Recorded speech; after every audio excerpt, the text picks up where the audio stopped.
We already learned a lot about the core fundamentals of React, especially this JSX thing, which is super important to get right and to understand. But I also mentioned in the first module of the course that React is all about components. You build your application with components, and React is a library which makes building these components so easy. Well, right now, we're only using one component. Time to change this. And for this, I'll add a new file in the source folder of our project. I'll actually even add a new folder, and I'll name it person with a capital P. This is kind of the convention in React. You don't have to do that, but you give your components, the files where you create them, capital starting characters. And you describe what this component is basically there for. And here I want to render some information about a person.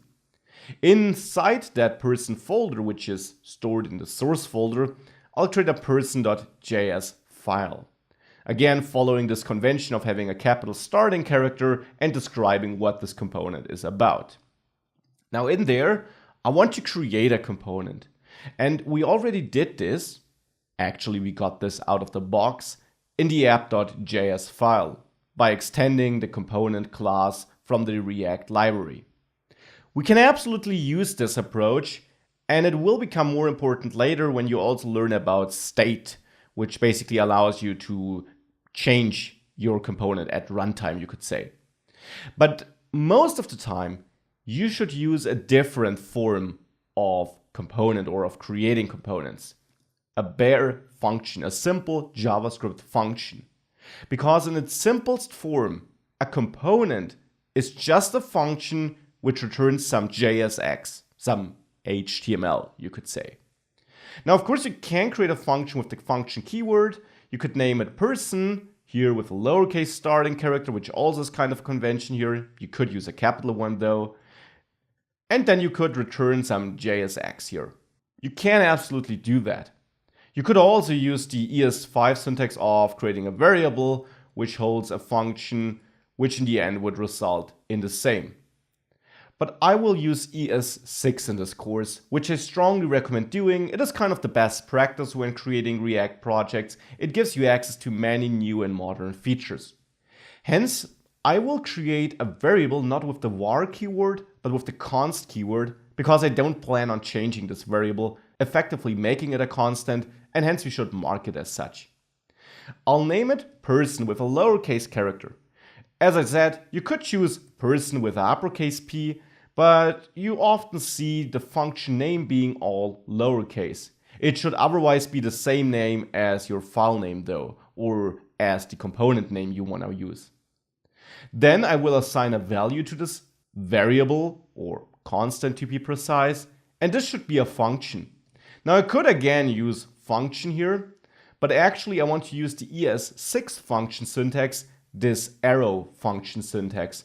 So I will say equal argument list, arrow, function body. This is just the ES6 equivalent to the function created with the function keyword. It holds some advantages, especially when it comes to the this keyword though. So I strongly recommend using this syntax.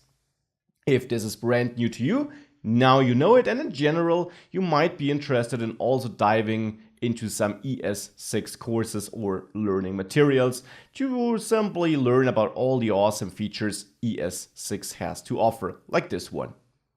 Back to the syntax though. We effectively have a function here.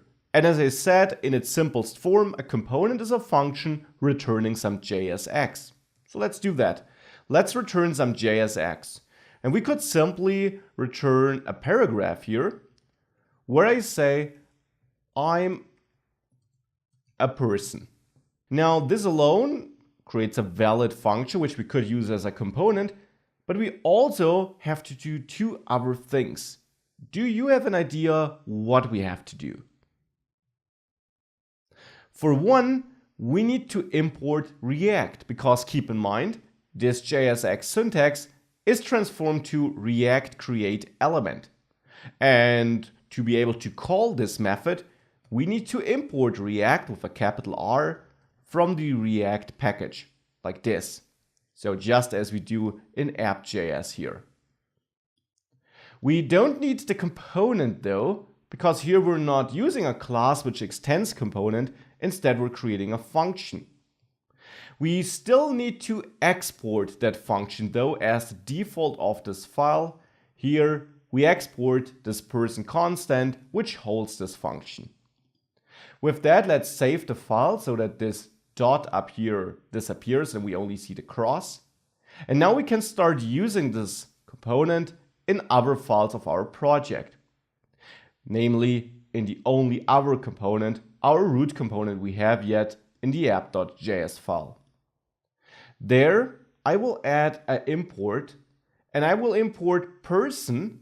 This name is now totally up to you, but it should be the name of your component starting with a capital character.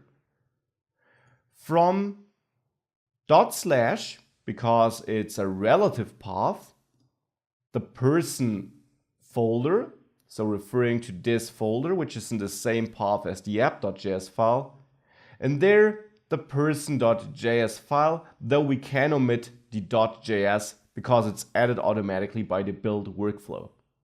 Now it's important that you give this a name which starts with a uppercase character. You could choose any other name, it doesn't have to be person, though it makes sense to use the name of your component, but it should have an uppercase character. Because in React, in JSX, all elements starting with lowercase characters like div or h1 are reserved for the native HTML elements. So you could create your own component which you name div with an uppercase D. And then React could use that because it wouldn't interfere with the normal div.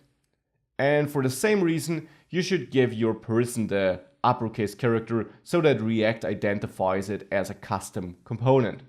So let's use person here, and we can either use an opening and closing tag like this, or since we don't nest anything between, I'll come back to that in the next lectures too, you can also use a self-closing tag with / and then the greater than sign at the end.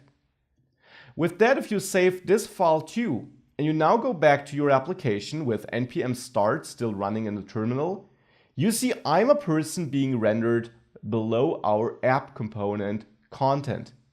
This is now coming from our own component, and if we inspect it, we see in the end, we don't see our custom element. We just see the paragraph we're exporting in that function, and that is actually how it should be.